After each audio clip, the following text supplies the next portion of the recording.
Hi, welcome to Pillai Center Practice.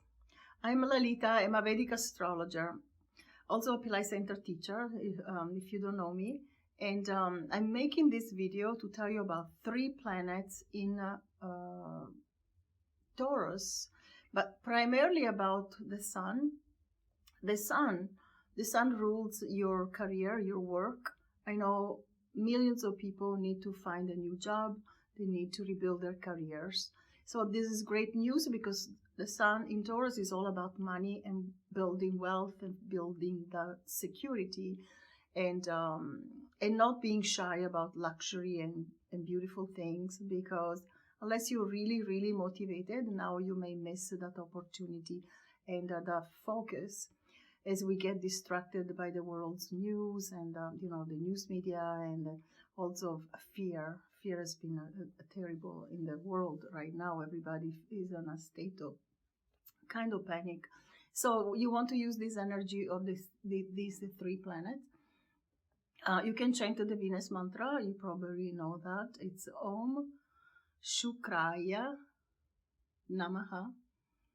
And you can chant that 108 times on Fridays, but any day is fine.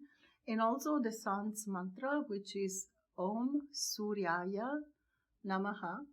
So with Venus and the sun, there's also Mercury. That means your communication now can help you to make more money. So don't be shy again. You can invest in gold, especially before the 25th of June, I think, the middle of June, when I think Mercury also goes retrograde around that time. You can check. And also avoid investing large amounts of money during the Mercury retrograde. All right, I hope this can help you to connect with these planets of abundance. All 3 of them are connected with wealth, and Taurus is the number 1 most focused sign on accumulating wealth, because it's the second natural house, right, of wealth. And in Vedic astrology, that means that's where we put our focus on accumulating our assets, and also focusing on family and family values and all these things. Okay, I hope this helps you, and write your questions below, and see you soon. Thanks for watching.